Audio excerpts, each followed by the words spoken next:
I want to now just summarize and make a few comments on various issues on the general use of sigma W.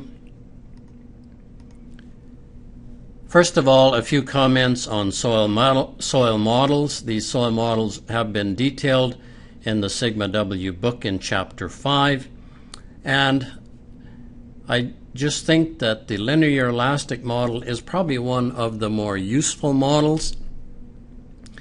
It obviously does not take soil strength into consideration, but it always gives a solution, and that is why it is so useful.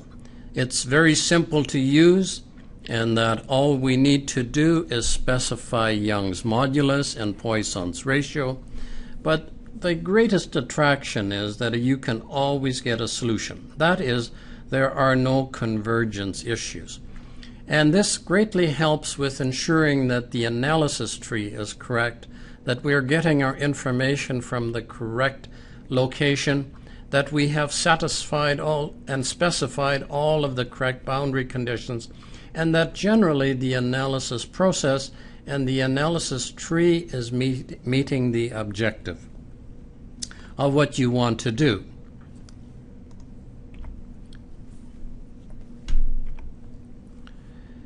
And it provides a reference point for comparing other results from nonlinear analyses.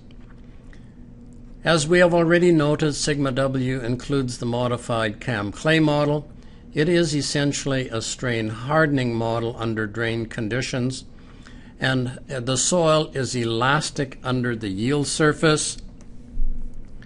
And so if we have an initial yield surface and we start at this point, the soil is linear elastic and the mean effective stress is constant until we hit the starting yield surface.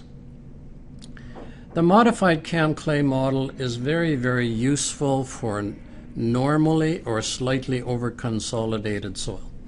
But we have to recognize that it is an effective stress model and that it considers both plastic and elastic strains before reaching its full strength.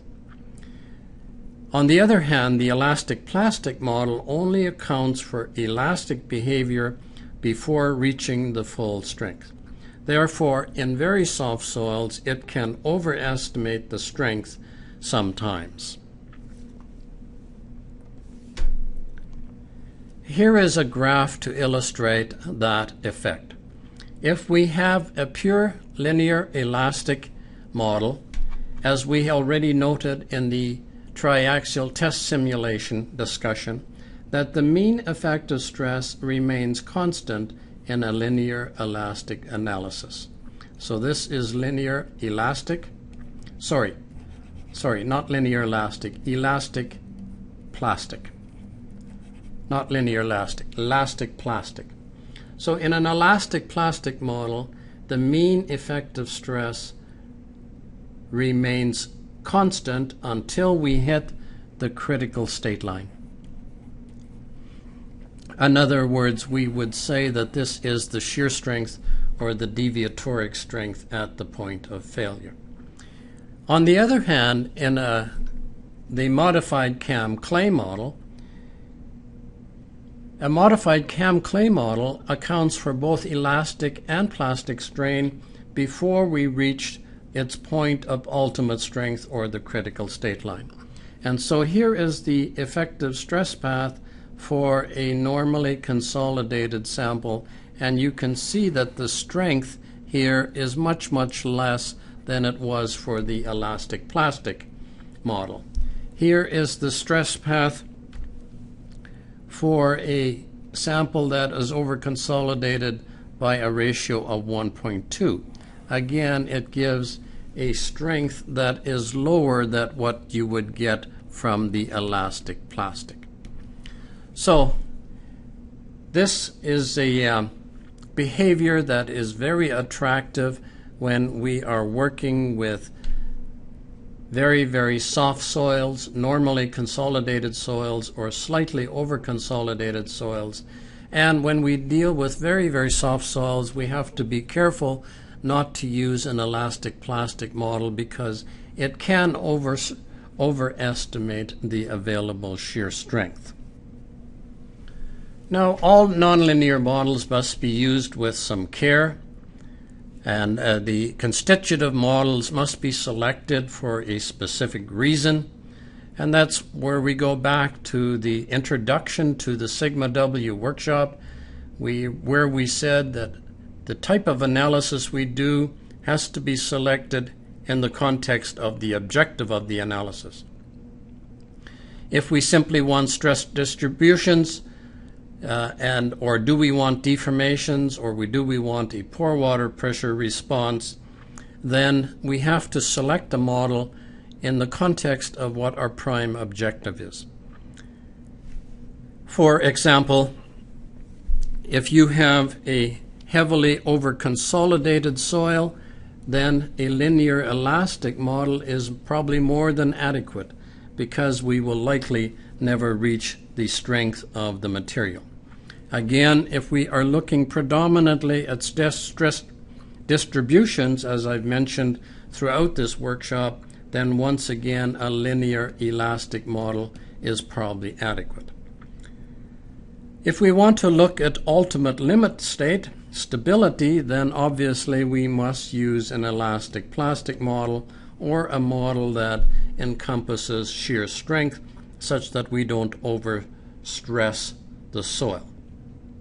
And as we've already noted, if we should be dealing with very soft soils, then we may need to use a modified CAM clay model.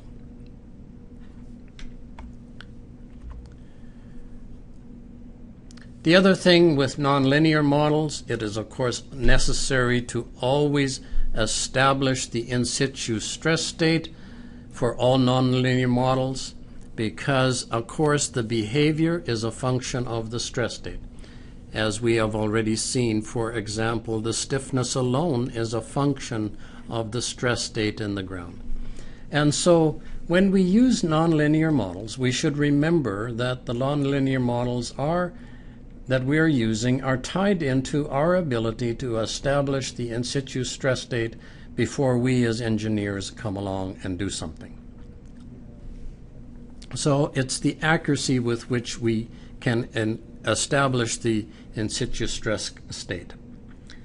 We should not forget about this. We cannot be too hung up on using a very sophisticated model if we cannot establish the in situ stress state with any degree of confidence or accuracy. In the end, I would recommend your practice in using Sigma W to always start with a linear elastic model and use this as your reference case. It's useful to remember that if you cannot get a realistic solution using a linear elastic properties, then it's highly unlikely you will get a realistic solution using a nonlinear model, and to fully understand linear elastic results before moving on to a nonlinear analysis.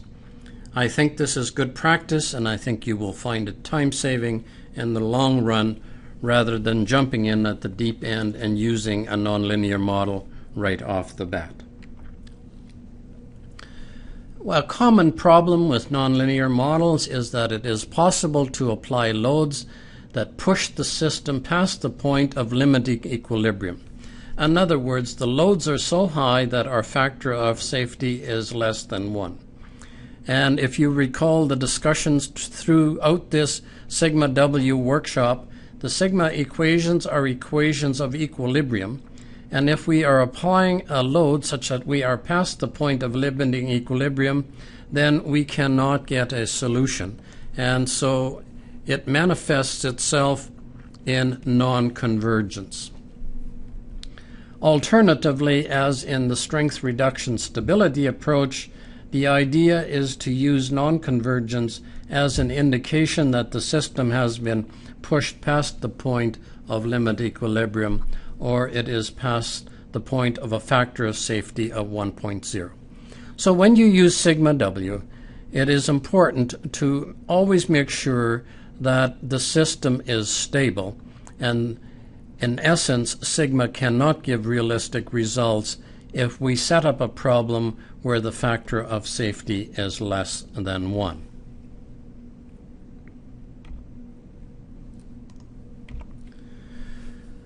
Trying to illustrate this a little bit further, just with a footing case, that if we want to apply a footing here, a footing load, and our available shear strength against collapse is S, F cannot be greater than S.